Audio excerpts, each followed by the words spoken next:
Halo, selamat malam semuanya teman-teman. Selamat datang di Geekdog episode 21. Malam hari ini di episode 21 kita akan ngobrol bersama Dr. Paulus Wisnu Kuncoro Murti, spesialis paru. Dan ini adalah kali keduanya Dr. Paulus akan ngobrol bersama kita. Nah teman-teman, selamat berbuka puasa untuk yang merayakannya, untuk yang menjalankan ibadah puasa di hari puasa pertama ini. Semoga puasa pertamanya berjalan lancar, semoga juga puasa pertamanya diberi kemampuan dan belum batal ya untuk puasa pertamanya ya. Biar nanti puasanya bisa full sampai terakhir gitu ya, sampai mau lebaran. Oke. Nah, kita akan undang langsung Dr. Paulus untuk bergabung bersama kita malam hari ini. Kita undang Dr. Paulus dulu ya.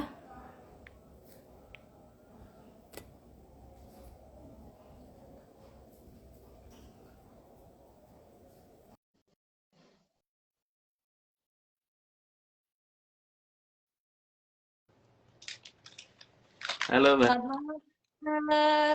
selamat malam. Iya. Ini suara saya terdengar? Halo, Dok. Gimana, Dok? Suara saya terdengar? Terdengar, dokter. Oh, Oke, iya. ini dokter sambil kita kayaknya nih masih ini agak sepi karena mungkin pada baru buka puasa ya, Dok ya. Jadi Oh, mungkin iya. masih Betul. mengisi kelaparan baru hari pertama gitu, Dok. Biasanya kan kalau hari pertama buka puasanya masih full tuh makanan di meja gitu. Iya, Ya nggak sih, Dok?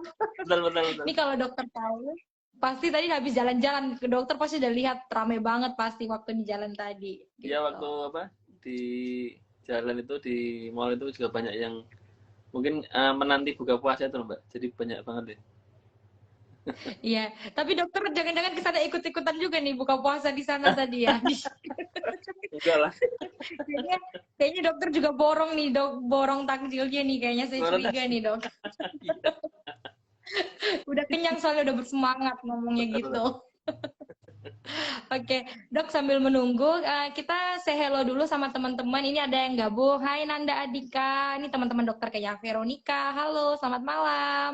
Ada Nurul Cancer underscore 06, ada Dokter Lotar. Selamat malam Dokter Lotar. Ada Rosalinda Rumapea, ada Dwi Maya. Hai Mbak Maya, selamat malam. Apa kabar? Nih, oke. Jadi Dokter Paulus, kita ini kali kedua ya dok ya, Iya, gabung buat ngobrol bareng di Dok. dan dulu Pertama-tama lama saya ya, Mbak? mengucapkan terima kasih.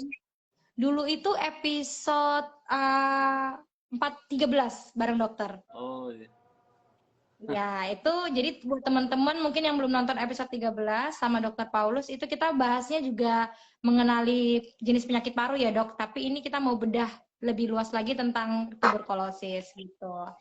Jadi kita akan bahas. Nah teman-teman, selamat malam semuanya, selamat malam Dokter Paulus. Terima kasih sudah bersedia kembali untuk sharing bersama di Dikdok episode 21 ini. Kayaknya jadwal Dokter Paulus makin kesini saya lihat makin wow, makin di mana-mana makin hits ini kayaknya di Iya, Jogjaan. kebetulan banyak yang minta ya kita sharing berbagi pengalaman, Mbak. Jadi ya kita bagi-bagi apa ilmu pada teman-teman ya. Iya. Ini dokter nggak pelit soalnya nih teman-teman nih. Jadi kalau kalau pasien aja nanya, ini dokter Paulus yang paling rajin jawabnya yang paling banyak. Jadi mungkin pasien tuh seneng kali ya dok ya, kalau dijawabnya banyak-banyak gitu. Oh, Nggak pelit sih memang kalau dokter Paulus. Oke. Nah, jadi dok, terima kasih ya dok meluangkan waktu istirahatnya, waktu santainya buat kita ngobrol 1 jam ke depan di Dikdok episode 21. Dokter Paulus mungkin boleh perkenalkan dulu aktivitasnya 1 bulan terakhir ini sibuk di mana aja? Silakan dokter. ya pada para ini penonton atau apa ya? Istilahnya apa? Eh, Teman-teman aja dok. Teman-teman aja. Ya teman-teman yang melihat Instagram live ini kita berdua ya. Saya ini memang saat ini praktek di Rumah Sakit Siloam, kemudian juga RSUD Wonosari dan saat ini masih juga menangani kasus COVID ya yang sudah mulai melandai di beberapa Mm-mm. hari ini sudah mulai turun jauh ya jumlah yang rawat inap Iya. maupun yang rawat jalan. Kemudian juga pasien-pasien yang selain COVID ya itu sudah mulai kembali kontrol ya Mbak. Misalnya pasien TB yang dulunya itu hilang atau Mm-mm. mungkin tidak periksa ya karena takut ini sudah mulai kembali kontrol ke poli. Kemudian juga di sela-sela praktek ini saya masih diminta teman-teman yang lain untuk ya tadi sharing ilmu melalui Zoom, melalui webinar, melalui. Nah kebetulan nih hari ini kan bulan ini kan bulan TB ya Mbak, bulan TB Iya. Mm-mm. tanggal 24 Maret kemarin itu beberapa Tanggal 24 ya dok ya ya. teman-teman minta secara daring maupun secara luring ya untuk kita sharing pengalaman untuk kasus TB maupun apa pengalaman mengenai menangani TB ini begitu. Iya. Oh, ini pokoknya kalau teman-teman mungkin berada di Jogja dan sekitarnya, mungkin kayaknya sering deh dengar Dokter Paulus di radio lah, di rumah sakit lah, karena ini cukup hits ya di bagian perparuan Dokter Paulus. Ya. Ingat ya dok, yang kemarin saya mau antri loh, jangan-jangan antriannya udah diambil tuh yang kemarin. Oh Juga hits nih di antara teman-teman perawat di rumah sakit. Oke, iya dokter, iya nih teman-teman, tanggal 24 kemarin tuh hari TB sedunia ya dok ya. ya TB dunia. Kita memperingati, jadi memang momennya pas banget karena kita bakal ngobrolin, dan ternyata sebenarnya ini berangkat dari salah satu teman saya nanya dok, soalnya jadi dia punya paman gitu sakit TB tapi menyerang tulang. Nah jadi waktu dokter ngajak buat collab lagi, saya bilang, wih ini kayaknya menarik ya dok kalau kita bahas tentang TB ini bisa menyerang apa aja. Teman-teman kayaknya masih banyak yang belum tahu. Maka dari itu teman-teman, hari ini kita akan membahas tentang tuberkulosis bisa menyerang apa aja sih? Cari tahu yuk. Nah, jadi 1 jam ke depan kita akan menjelaskan dan menerangkan dan sharing bareng bersama Dr. Paulus Kuncoro Murti. Nah dok, singkat aja dok, kalau teman-teman masih lupa atau ingin tahu tuberkulosis atau yang sering kita tahu dengan TB tadi itu sebenarnya apa sih dok gitu? Ya, jadi saya refreshing kembali ya. Jadi penyakit paru itu kan banyak ya. Salah satu yang kita kupas malam ini adalah penyakit tuberkulosis atau TBC atau TB. Nah, ini salah satu penyakit yang disebabkan oleh infeksi ya. Infeksinya itu kuman bakteri, bukan virus ya. Kalau COVID kan virus. Nah, kalau si TB ini adalah dari bakteri. Bakterinya namanya Mycobacterium tuberculosis. Nah, kuman ini sebenarnya ditemukannya lama, Mbak. Ini termasuk penyakit yang sangat tua. Kumannya aja ditemukan tahun 1800. Bayangin aja, tua sekali ya. 1800, dokter belum lahir, saya juga belum lahir ya dok. Itu Indonesia aja belum ada ya. Kita masih ada dok. Oke, berarti itu lama banget dok. Oke. Ya, Dan jadi sakit zaman dulu lah ya dok ya. nah, jadi kumannya aja ditemukan oleh penemunya Robert Koch ini 1800 ya. Jadi ini sangat tua sekali, penyakit yang sangat tua.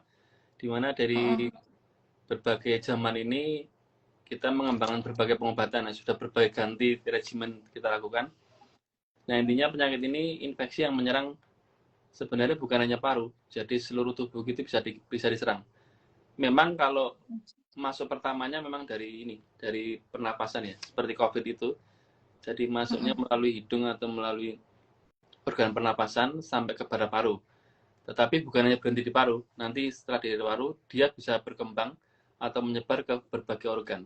Dari kelenjar, getah bening ya, ada di leher, di ketiak, di selangkangan, kemudian di otak, mata, hidung, usus, tulang, kulit, kandungan, jantung. Jadi bisa bilang hampir semuanya. Yang belum ada ini adalah yang belum keserang ya Mbak, organnya itu hanya 3 yang saat ini dicatat, yaitu rambut, gigi, dan satu lagi itu rambut, gigi, hanya 2 ini ya, belum pernah ada datanya.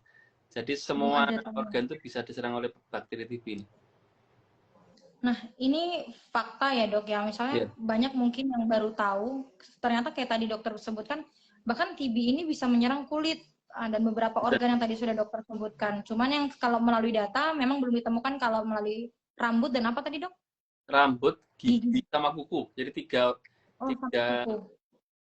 bagian dari badan kita yang sampai saat ini belum ada penemuannya kumannya, itu rambut kita, gigi kita, dan kuku. Itu belum ada kasusnya. Tapi yang lainnya hampir semua pernah ada kasusnya.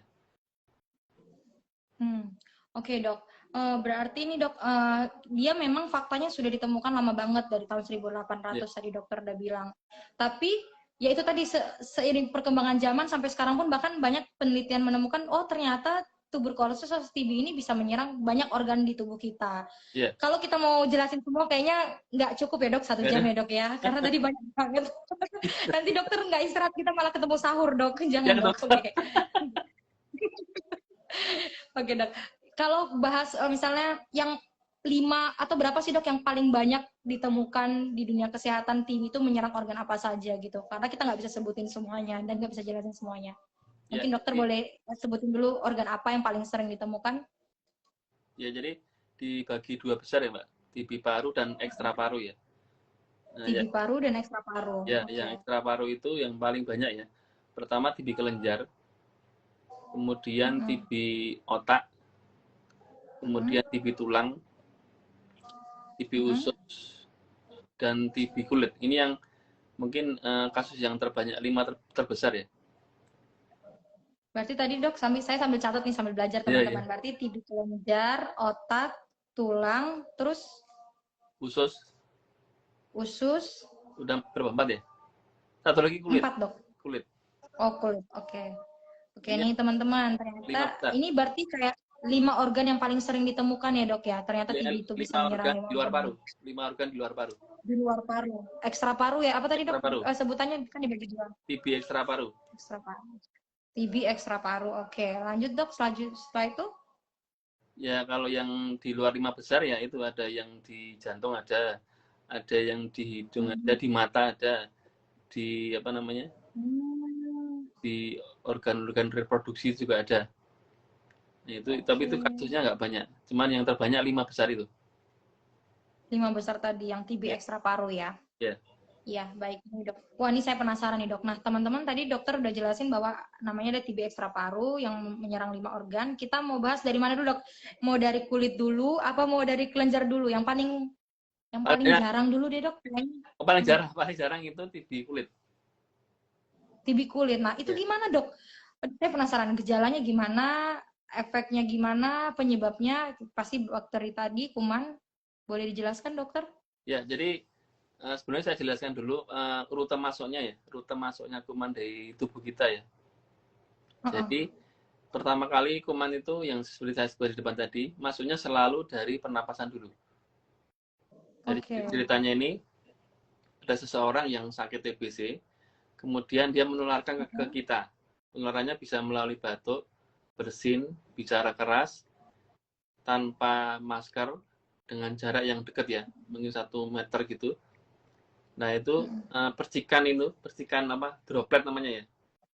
Cairan yang ada di mulut ini akan terbang sebentar toh, nanti mampir ke kita.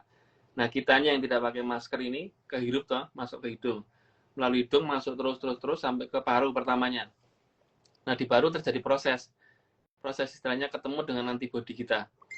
Nah kalau antibodi kita good atau excellent, itu seluruh kuman mati tanpa kecuali. Nah kemudian kalau antibodi kita itu separuh-separuh, jadi tidak terlalu excellent ya, jadi separuh bagus, separuh jelek, itu separuh mati, separuh lagi itu kumannya lari nyebrang ya, nyebrangnya pertama kali itu dari paru itu ke kelenjar dulu, kelenjar getah bening yang di leher dulu, kemudian di ketiak, selangkah, baru yang nyebar kemana-mana, sampai nanti ke masing-masing organ, salah satunya di kulit. Nah kalau di kulit ini nanti perwujudannya atau penampilannya itu dia seperti benjolan, seperti lemak itu mas. Kalau orang jadi di bawah kulit ini ada benjolan lunak gitu.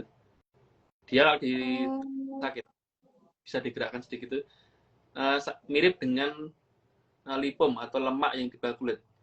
Kan ada lipom nanti itu dia dioperasi oleh dokter bedah. Isinya cuma lemak. Nah ini mirip dengan lipom, dengan lemak tersebut. Jadi benjolan lunak, tidak nyeri, kemudian bisa digerak-gerakkan.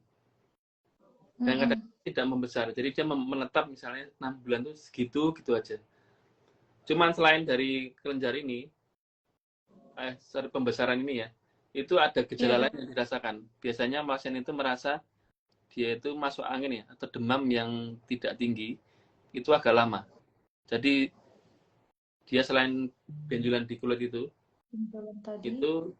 dia meriang selama 3 bulan. Jadi masuk angin ya kalau istilah Jawa itu nggak sembuh-sembuh. Jadi tiap hari badan nggak enak selama 3 bulan. Kemudian selama 3 bulan. Nah, tandanya lagi itu berat badannya kadang-kadang agak beranjak turun, trennya turun.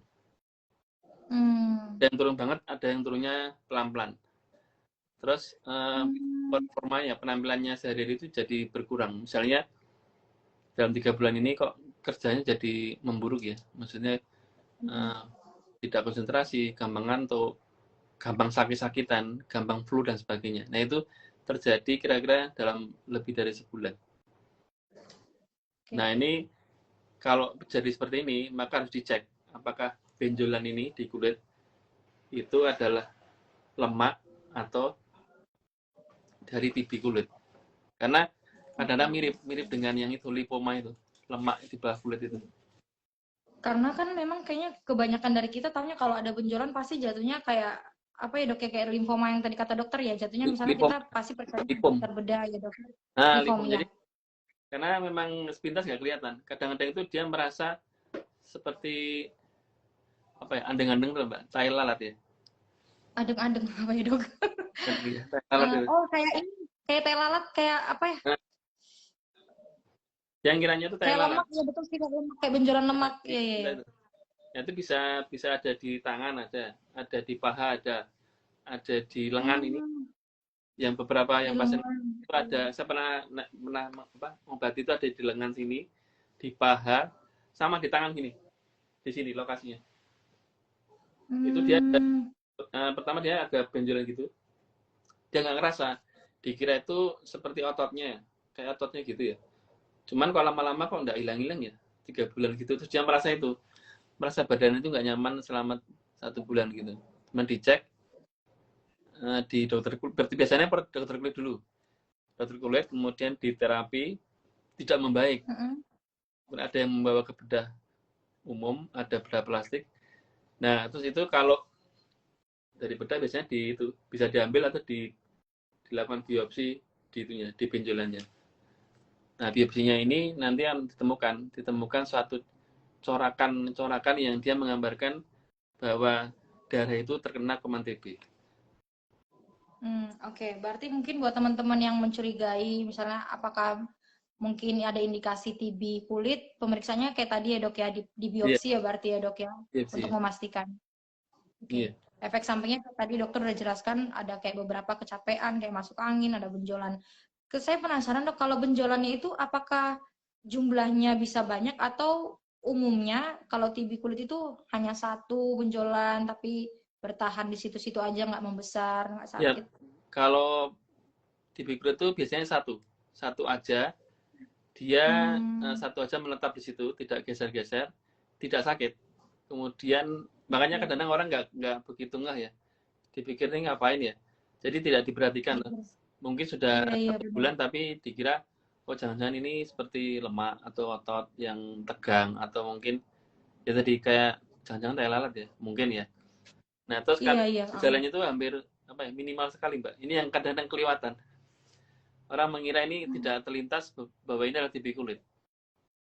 Nah, hanya baru 4 bulan kemudian baru kedetek, setelah mungkin beberapa kali periksa atau periksa dokter kulit, kemudian dokter bedah, akhirnya ujungnya di biopsi. Ketika biopsi diketahui dari hasil biopsinya, oh ini mengarah ke penyakit TB. Waduh, oke. Wah, ini pencerahan sekali. Saya baru tahu sekali informasi ini, dokter. Baik, oke. Kita lanjut ya, dok. Ini kalau dikupas TB kulitnya nanti panjang ya, dok. Panjang Ingat, banget. kita tidak sampai sahur ya, teman-teman. Mohon maaf, kita hanya menemani buka puasa aja ya. Oke, dok. Lanjut, setelah TB bisa menyerang organ kulit. Setelah itu apa, dok? Organ apa lagi kita mau bahas nih? Ya, mungkin kita ke arah TB kelenjar ya. TB kelenjar, oke. Kalau Ya, TB kelenjar itu gimana, dok? kelenjar itu kan yang paling sering itu di leher. TB kelenjar yang di leher. Di leher itu kan sebenarnya ada kelenjar getah bening yang tampak ya. Iya. Jadi melingkar di leher kanan kiri ini. Kelenjar getah bening ini aslinya kan sebenarnya sebagai media pertahanan tubuh terhadap berbagai organ infeksi. Jadi sebenarnya ini adalah suatu tameng kita ya, tameng kita terhadap infeksi yang datang dari luar. Tetapi pada kondisi tertentu, dia itu membesar dari ukuran aslinya. Nah, misalnya dia menerima kuman TBC, kemudian imunitas lokal di kelenjarnya itu tidak mampu handle kumannya. Ibaratnya itu kalah ya mbak ya. Ibaratnya kan masing-masing organ itu punya imunitas lokal, pertahanan lokalnya. Nah kalau dia kedatangan kuman TB, kemudian dia istilahnya kalah ya, maka nanti kumannya itu akan membesar.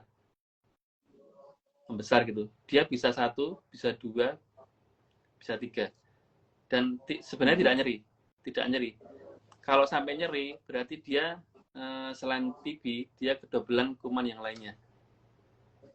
Jadi kalau memang dia hanya terisi oleh kuman TB, dia biasanya membesar, tidak nyeri, bisa digerakkan seperti TB kulit. Kemudian bisa banyak, bisa kanan kiri gitu. Bentuknya bisa macam-macam besar kecil. Nah, lagi-lagi ini kadang hilang timbul, sehingga beberapa orang itu tidak periksa. Karena pembesaran getah bening ini bisa terjadi juga selain TB.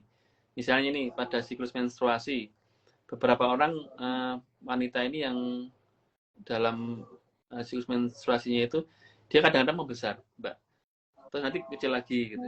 Besar, kecil lagi. Nanti gitu. kecil lagi. Nah, atau kasus kedua yang selain TBC itu, orang yang punya alergi yang kuat itu. Nah, pada saat dia timbul alerginya, misalnya gatal-gatal di kulit, itu kadang juga membesar gitu, nanti kecil lagi. Nah, ini yang kadang-kadang biasanya kadang-kadang orang mengiranya ini bukan TB. Maka pada saat kebetulan misalnya dia punya alergi ya, dikiranya oh ini alergi. Maka tidak periksa, nanti timbul lagi. Tidak periksa lagi, nanti baru mungkin beberapa orang baru ketemunya itu setelah periode ketiga. Jadi misalnya tahun pertama timbul kelenjar ya, timbul benjolan. Iya. Nah, gue hilang sendiri, nggak periksa. Tahun kedua baru ada beberapa yang tahun ketiga baru kedetek bahwa oh ternyata TB kelenjar. Nah, selain pembesaran ini juga sama seperti TB kulit tadi. Selalu ada gejala di luar kelenjarnya, yaitu tadi demam tidak tinggi yang lama. Nah, ini yang kadang-kadang orang menerjemahkannya susah, Mbak. Karena kadang orang ada yang aware ke dirinya, ada yang tidak, Mbak. Kadang tuh beberapa orang ada yang agak meriang sedikit langsung periksa ke dokter. Ada nggak enak sedikit langsung periksa. Ada juga yang dia itu tidak begitu mungkin tidak begitu takut ya. Jadi begitu dia agak meriang itu, wah nggak apa-apa kok, biasa, ntar sembuh sendiri. Nah, seperti itu. Nah, ini demamnya itu tidak tinggi. Jadi dia demamnya itu seperti anget-anget gitu kali ya, Dok? anget-anget, jadi badannya kayak capek itu. Tapi lama, 3 bulan gitu. Nah, kadang-kadang orang nggak kelihatan tuh. Orang yang misalnya kerja berat gitu atau kerja di lapangan, kadang merasa bahwa gejalanya itu karena dia kerja, bukan karena dari penyakit TB-nya. Kemudian berat badan yang turun, itu dikira dari mungkin, oh saya nggak makan, saya nggak bisa makan, saya nggak suka makan. Maka dikira dari tidak makannya ini. Padahal ini sudah mulai terjadi proses di luar kelenjar. Jadi kuman TB itu kan dia mempunyai sifat pada saat dia di dalam tubuh, dia akan menyebarkan suatu zat ya. Zat itu akan menghambat nafsu makan. Iya. Setelah nafsu makan dihambat, dia juga mengeluarkan zat, dia itu menghambat pertumbuhan sel. Otomatis jumlah kumannya banyak dimanapun organnya ya. Dia lama-lama nafsu makan turun, massa ototnya turun kita. Sehingga otomatis jumlah kuman tambah, nafsu makan tambah turun, dan berat tambah turun. Nah, seperti itu. Jadi rumusnya seperti itu. Dimanapun organnya ya, baik itu kelenjar maupun kulit, itu sifatnya sama. Cuma sekali lagi ini awareness kitanya mungkin tidak begitu, tidak kelihatan karena memang mungkin kan yang tahu TB paru saja ya, hanya paru gitu. Iya. Iya, orang taunya pasti kan, Dok, kalau TB ya di paru gitu. Nggak ada yang orang tahu gitu TB di kulit gitu, Dok. Saya aja kan makanya di kulit gitu. Ada. Tadi ya malah ketawa. Apa tadi, Dok? Oh, TB kelenjar. Tadi kan berarti di periode ketiga baru dia mulai memperlihatkan ciri khasnya kayak demam berkepanjangan tapi demamnya tidak terlalu tinggi. Kayak itu di periode ketiga kan ya, Dok, ya. Dan itu pun pasti orang mengabaikan. Nah, selalu demam tidak tinggi lama, berat badan turun, trennya turun ya. Nafsu makan juga trennya turun. Ini agak lama gitu, itu harus diwaspadai. Oke, Dok.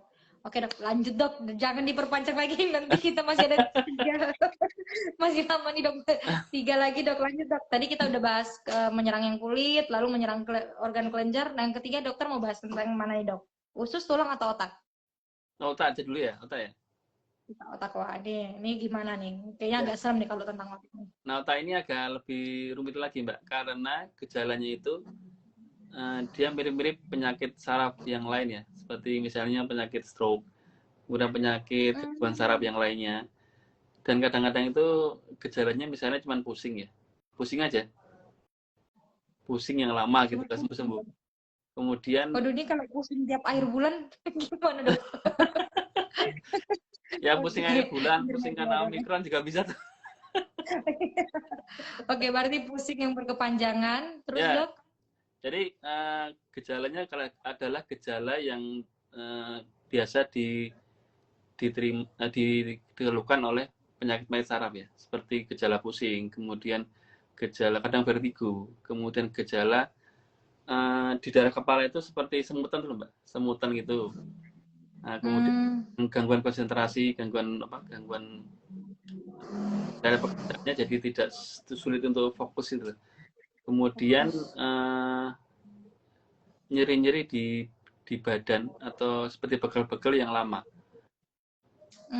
Nah, Hmm, sekali lagi selain iya. gejala tadi, itu juga ada tadi keluhan yang demam lama, demam tidak tinggi lama, berat badan yang cenderung trennya turun, sama nafsu makan turun.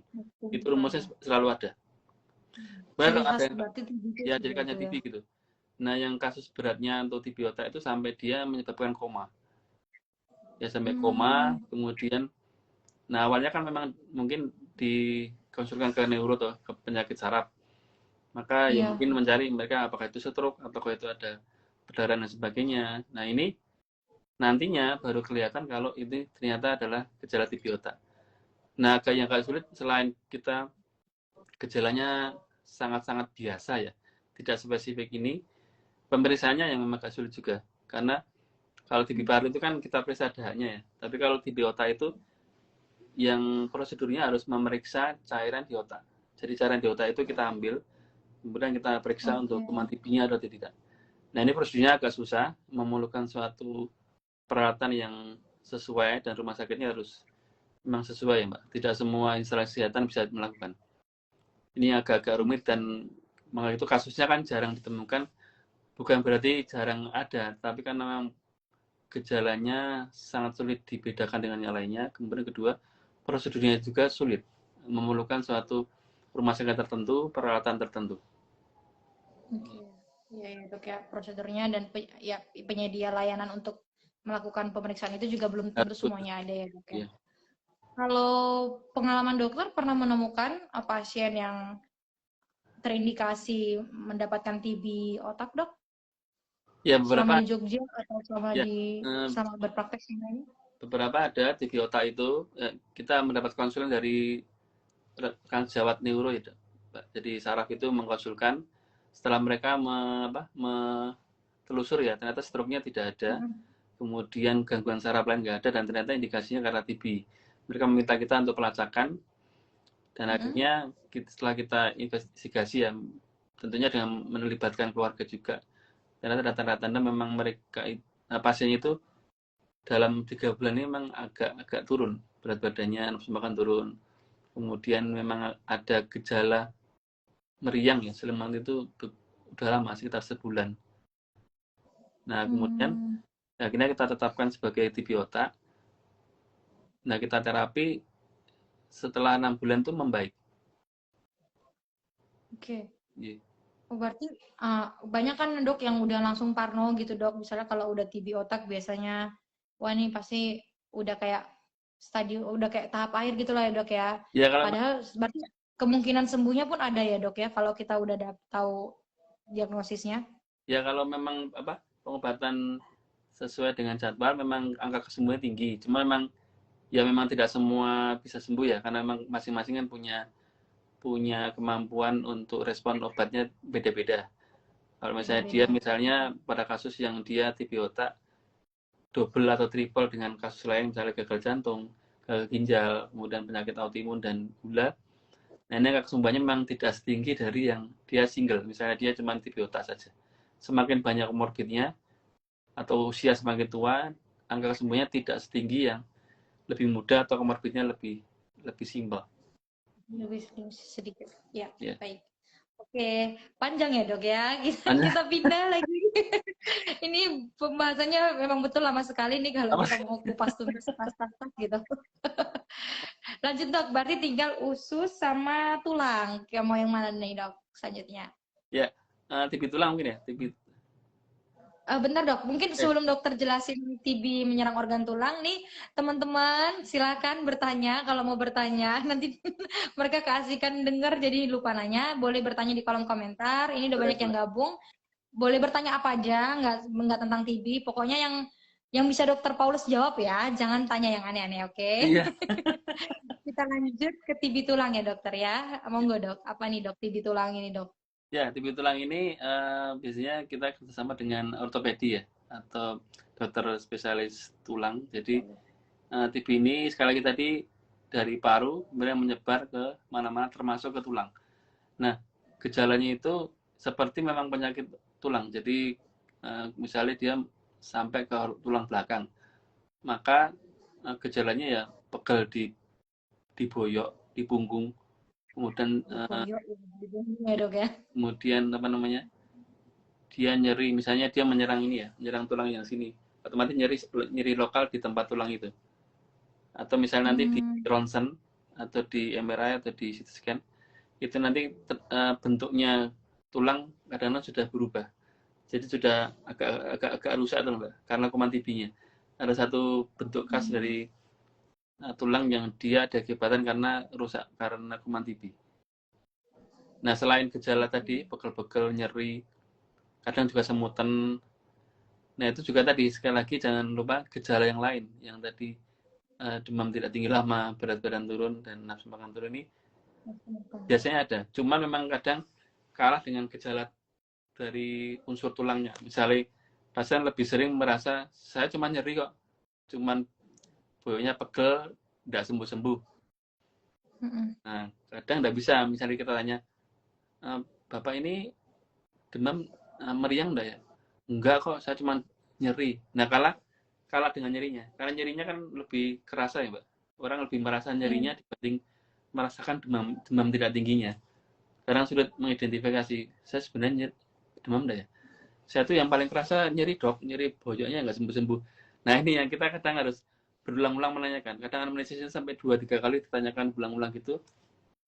Atau kadang ke keluarga. Keluarga yang harus kita libatkan. Tuh. Apakah nanti istrinya, anaknya, tetangga atau satu rumah itu kita lihat.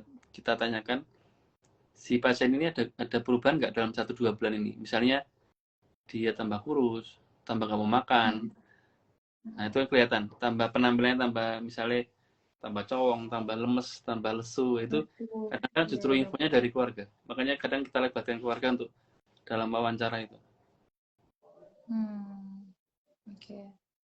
Ya berarti mirip ya kayak tadi ya kalau TB tulang dia apa gejalanya mirip-mirip ya kayak sakit boyok Mirip-mirip yang kayak yang tadi dokter tulang dia. bilang sakit punggung, Ya. kesemutan. Mungkin ya dikira bukan TB ya dok kalau orang Ya, mendapatkan gejala seperti itu. kadang Mungkin mirip dikira kadang. kecapean. Nah, beberapa kadang menilai ini beberapa teman saya juga ini kadang seperti HNP itu. HNP Mm-mm. kemudian misalnya trauma di atau Iya. benturan di tulang atau mungkin ada suatu saraf yang apa kelainan di saraf ya. Atau malah stroke. Ini juga bisa ada beberapa kadang gejala keras itu. Kadang memang ada satu kasus di mana dia itu sampai lumpuh mbak karena memang rusak. Jadi si kuman itu merusak bagian misalnya tulang belakang ya. Ada yang sampai rusak ya karena nggak diobati. Nah si rusak kuman bagian yang rusak tulang ini dia menjepit atau mengganggu saraf yang melintas sehingga akhirnya saraf yang mensarafi bagian tertentu ini menjadi terganggu persarapannya. Maka dari mulai semutan sampai kadang-kadang agak sedikit lemah ya, lemah gerakannya sampai lumpuhan ada. Sampai lumpuh juga ada. Ya. Waduh. Ini kita harus lebih aware lagi ya dok Itu yang tadi karena gejalanya mirip-mirip ringan ya. ya dok ya. Ya. Gejalanya sepele kayak kayak lagi gejala kecapean gitu ya. Ya. Betul, betul, betul. Oke, oke. Ini kita sebelum ke bahas yang terakhir, mungkin tadi ini udah banyak banget dokter yang gabung hari ini. Kayaknya banyak yang nggak taraweh, po ya. Ini saya cuma nggak taraweh nih yang nonton kita. Teman-teman taraweh ya, jangan gara-gara ini jadi nggak taraweh Ya, gitu ya. kita nggak enak. Ini Ini tadi banyak yang sapa-sapa. Halo, kita sapa-sapa sebentar ya, Dok. Ada Wahyu Mustadi. Hai, Ini ada Natali. Dokter Wahyu, ini Wahyu saat ini teman saya, Mbak. Ini Dokter Oh, Wahyu ada Mustadi. dokter ya, Dokter Wahyu. Halo, Dokter. Selamat malam. Ya, ini teman Temannya baik Dokter saya. Tengah ada Nugroho. Ada Alvina. Ini Kak Alvina, Kak Vina nih, Dok. Kak, Ada nah, ya. Doni Pasbon, ada Kristerian. Wah, banyak banget nih. Fans dokter Jesiagian, Setia Siada Putar. Ini dokter masuk perkumpulan orang Batak kok ya. Kok banyak orang Batak ya? Ada Fabert Pasbon, ada Mutuku Gemilang. Halo, selamat malam. Selamat malam. Tadi ada yang sapa dokter tuh, Dok. Selamat malam. Ini ada John Ganesa. Halo, John. Oke. Selamat Dokter, malam. kita mau bahas yang terakhir tentang tapi TB bisa menyerang organ usus ya, Dok ya. Boleh. Ya, Monggo, Dok. Ini gimana nih? ya, Usus ya, berarti organ pencernaan. Oke. ya organ pencernaan ya, Pak. Ini sama seperti lainnya, jadi selalu masuknya dari paru, kemudian karena imunitas lokal di parunya separuh-separuh ya, maka ada kuman yang istilahnya menyeberang sampai kepada usus. Nah, usus ini gejalanya lagi-lagi kalau ekstra paru itu kan gejalanya mirip dengan penyakit lokalnya. Jadi kalau tadi di tulang ya mirip penyakit di tulang, penyakit di kulit ya mirip-mirip gejala di kulit. Nah, sama seperti TB usus ini gejalanya mirip gejala di saluran pencernaan. Jadi ada mualnya, ada diarenya, ada sembelitnya, kemudian seperti gejala emah itu juga ada. Kemudian dia nafsu makan juga turun ya, karena kan otomatis kalau usus yang terganggu, dia penyerapannya terganggu. Nah, makanya ya jelas turun. Di samping memang makannya turun karena efek dari zat yang dikeluarkan oleh TB-nya sendiri. Sehingga pasien itu keluhan pencernaan yang tidak sembuh-sembuh meskipun sudah ke dokter penyakit dalam, kemudian dokter konsultan perut ya. Ini diobati berkali-kali mungkin tidak sembuh-sembuh. Di samping itu gejala pencernaan disertai sekali lagi dengan tadi berat badan yang cenderung turun ya, kemudian nafsu makan turun, demam tidak tinggi yang lama. Ya ini berlangsung lama, Pak, selalu berlangsung lama kalau TB itu. Nah, sekali lagi biasanya orang tidak begitu ngeh ya, atau seringnya mesti ke penyakit dalam dulu karena mungkin mengiranya ini dispepsi, GERD, kemudian atau mungkin GE karena infeksi di pencernaan, kemudian serangkaian diagnosis dari penyakit dalam lainnya. Tetapi biasanya setelah di terapi berkali-kali, kemudian diinvestigasi berkali-kali, ternyata tidak membaik. Bahkan malah cenderung lambat laun malah tambah turun. Makanya langsung biasanya dari sejawat penyakit dalam mengonsulkan ke kita. Kemudian, nah ini lagi-lagi pemeriksaannya memang agak-agak ribet karena dia harus memeriksa cairan di pencernaan. Jadi cairan lambung atau cairan di usus ini sebaiknya kita ambil untuk dilakukan pemeriksaan. Bisa pemeriksaan untuk kumannya sendiri atau pemeriksaan ke arah gambaran, istilahnya gambaran karena efek dari CTB-nya.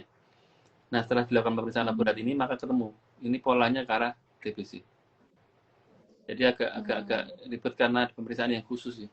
Dan mungkin rumah sakitnya harus rumah sakit yang punya peralatan laboratorium yang lebih bagus ya. Tidak semua instalasi kesehatan bisa melakukan. Berarti mirip TB yang menyerang otak tadi ya, Dok Ya, ya? ada Untuk fasilitasnya khusus. Oke. Oke, nah teman-teman nih kita jelasin 5 udah hampir 1 jam nih dok, belum sesi tanya jawab ya nih. Mungkin kita bisa masuk ke tanya jawab sebentar. Tadi dokter Paulus jadi udah jelasin ternyata tuberkulosis itu bisa menyerang banyak organ, hampir seluruh organ ya dok ya. Tapi Ya, tadi kita cuma bahas 5 organ aja yang mungkin yang paling common, yang paling sering. Nah ini ada pertanyaan dokter dari Veronica.051019. Ini bukan nomor togel ya. Pertanyaannya adalah, selamat malam Dokter Paulus, mohon izin bertanya, untuk pengobatan TB sendiri berapa lama? Thank you. ya, Ini TB paru ya berarti dok maksudnya? oh ya TB ini Mbak atau Bu? Ya, Pak. Mbak aja ya? Mbak Veronica ya? Ya.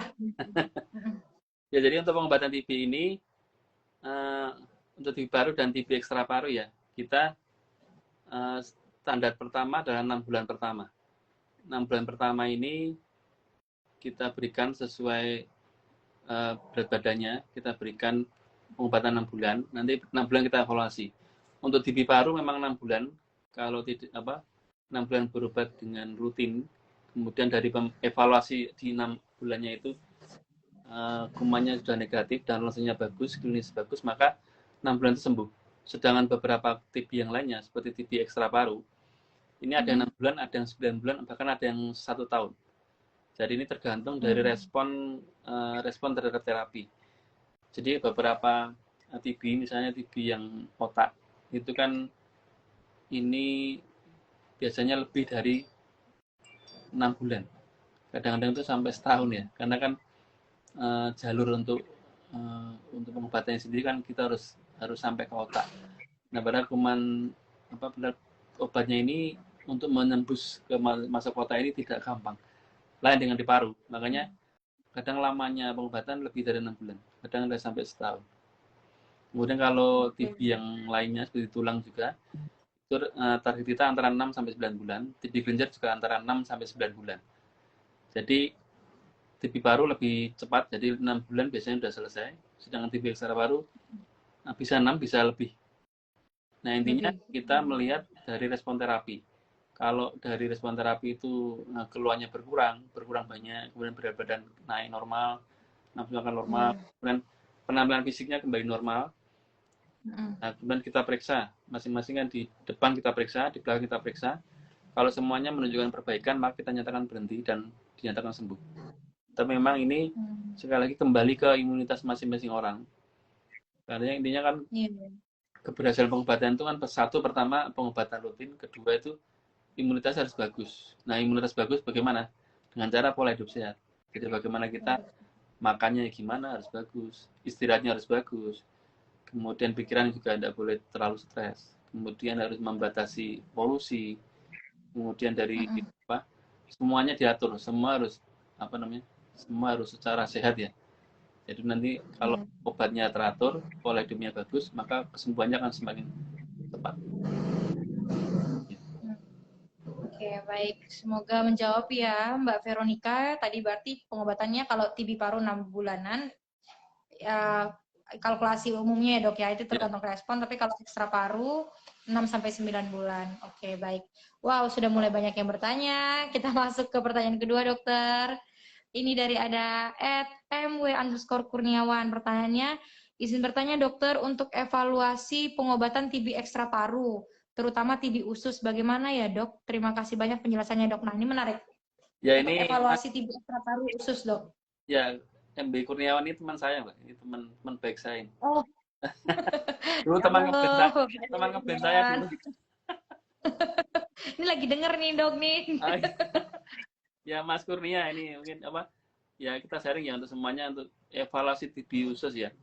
Ini mah agak susah ya. Jadi yang memang kita bukan lebih gampang sih, maksudnya lebih cepat kita evaluasi itu bisa TB paru. Kalau TB ekstra paru harus lebih cermat dan hati-hati dan lebih sabar Mbak, kan seperti misalnya TB usus ya. TB usus itu kita harus melihat rekam jejak dari mulai awal pengobatan sampai kira-kira 6 atau 9 bulan pengobatan, itu dinilai apakah gejalanya itu berkurang. Misalnya dari awal itu misalnya sering diare, sering mual, lalu di bulan ke-6, 9 itu kita nilai sudah berkurang belum, harus signifikan gejalanya berkurang, termasuk kita nilai berat badannya naik enggak trennya atau malah turun.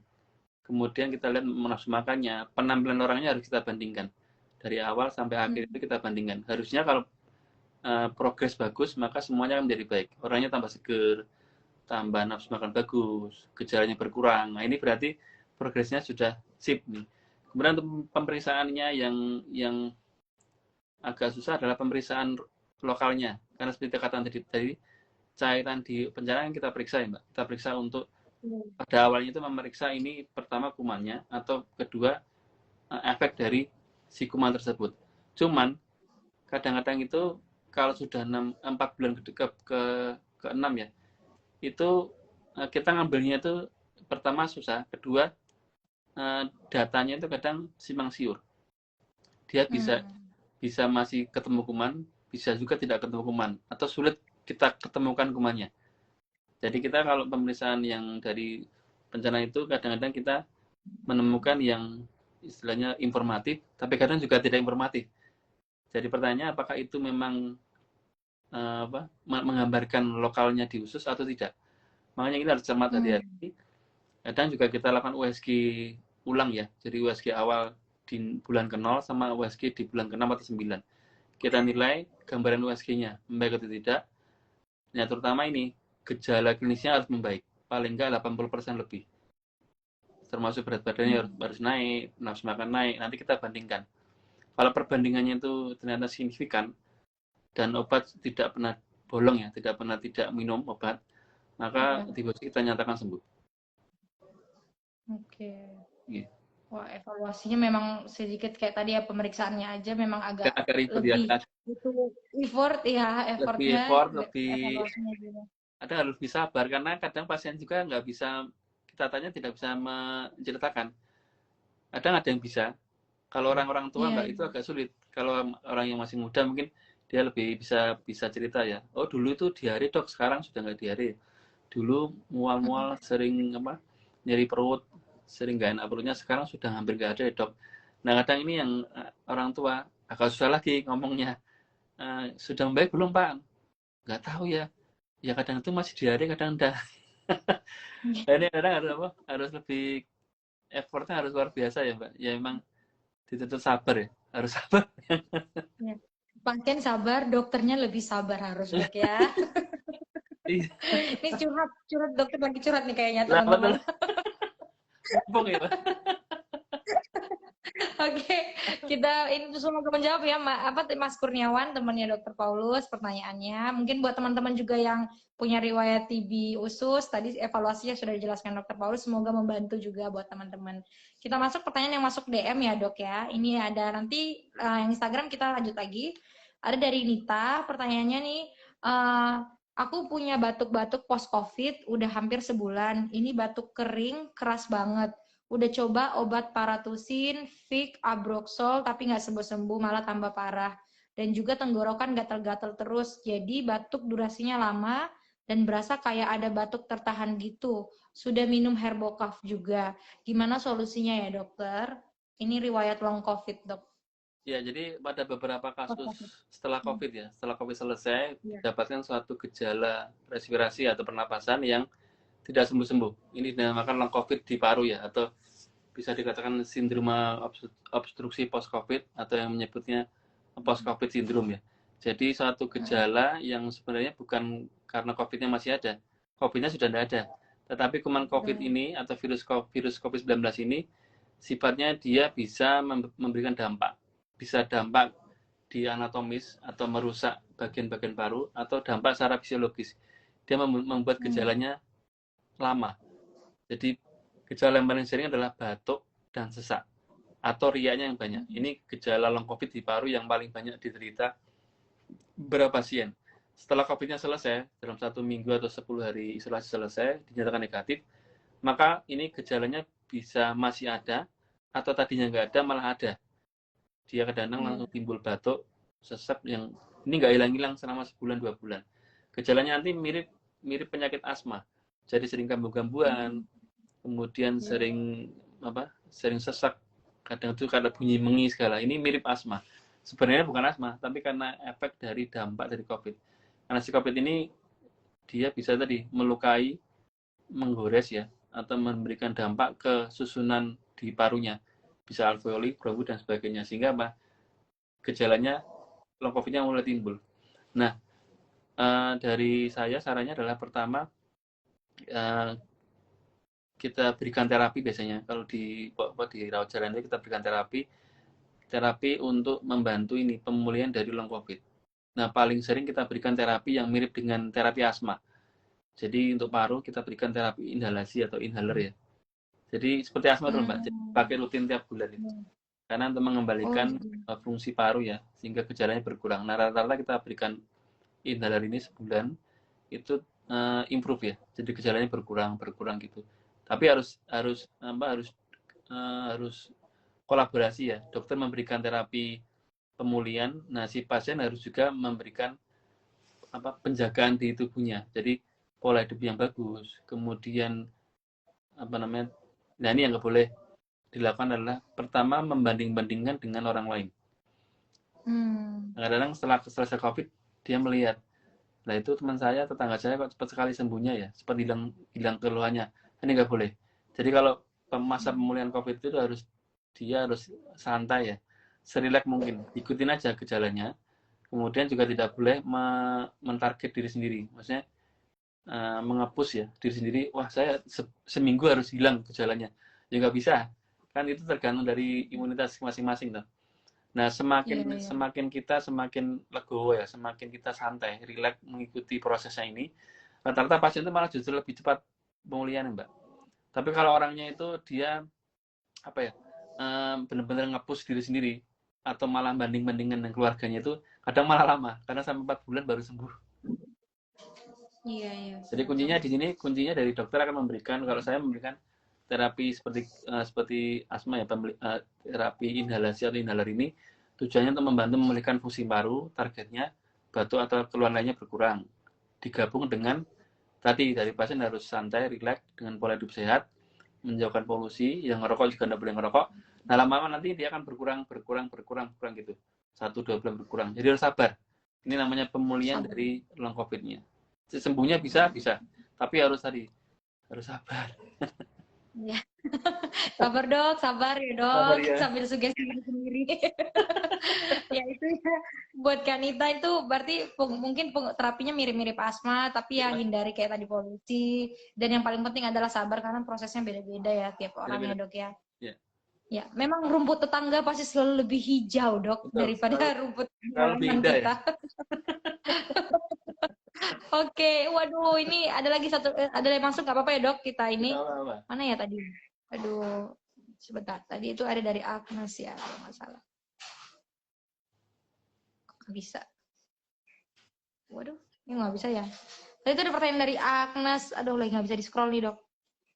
Dari dokter bisa dibuka nggak ya dok ya? Bisa di-scroll nggak? Tadi ada @Agnes. Aduh, aku nggak bisa. Nggak bisa juga dok. Coba. Nih, aku buka dari sini aja nih. Ada kok.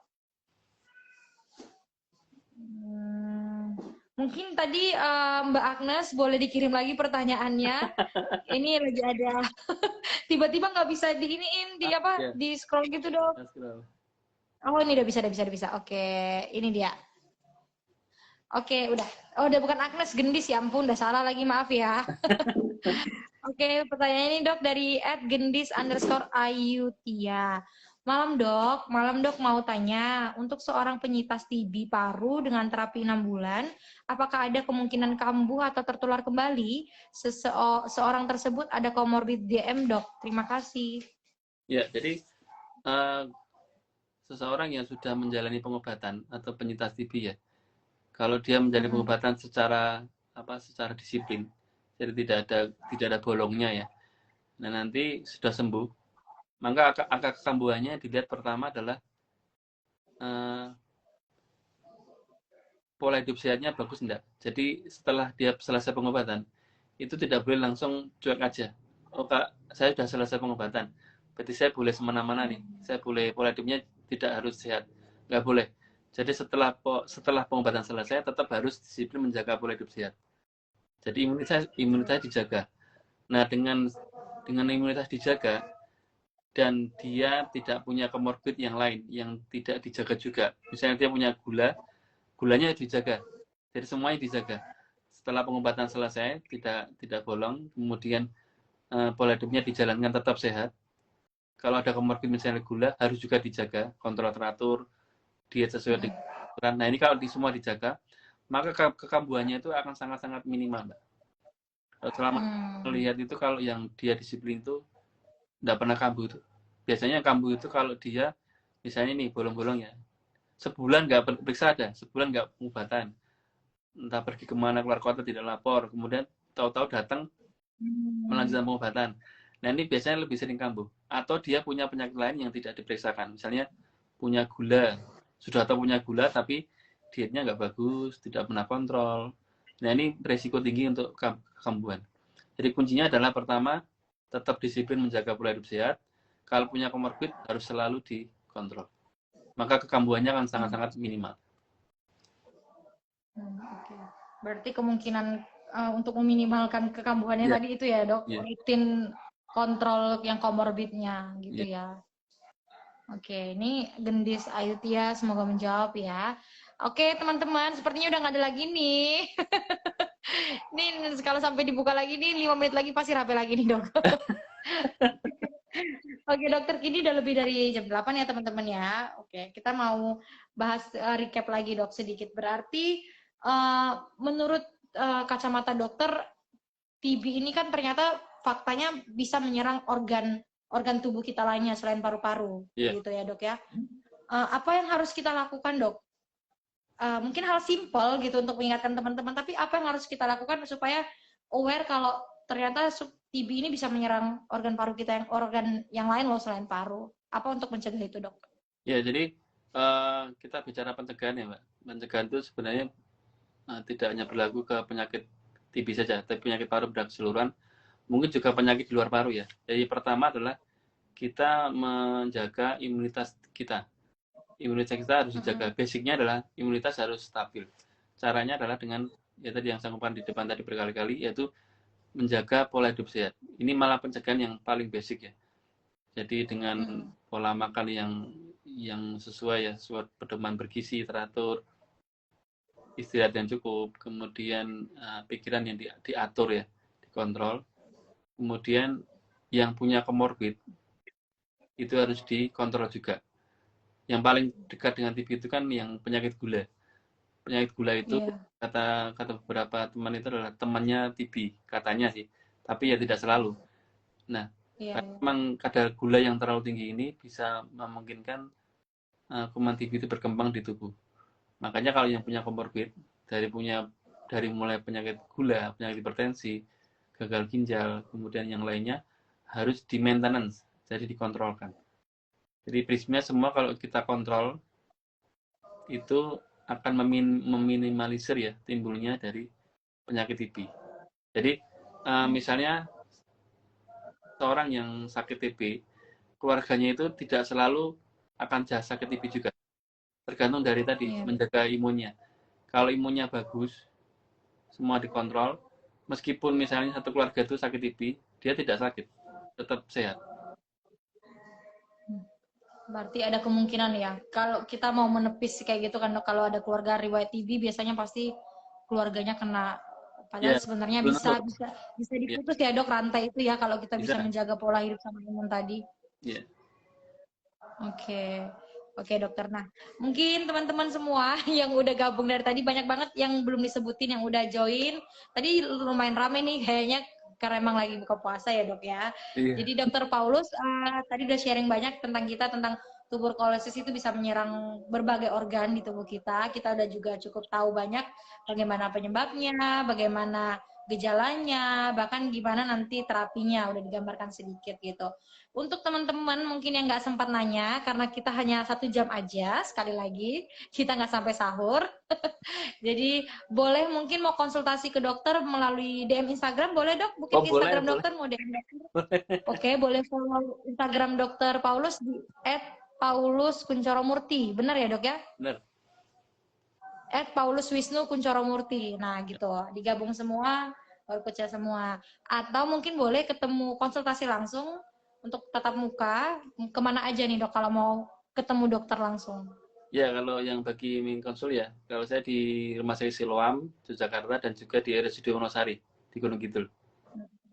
Oke, wah, kalau Gunung Kidul saya nggak sanggup. Kalau yang sekitar selatan bisa ke Gunung Kidul, kalau yang utara sekitarnya bisa ke Siloam, Yogyakarta. Oke, Dokter Paulus, teman-teman semua, pertama-tama terima kasih banyak sudah bergabung dari awal sampai akhir, perhatiannya, excitednya, terima kasih.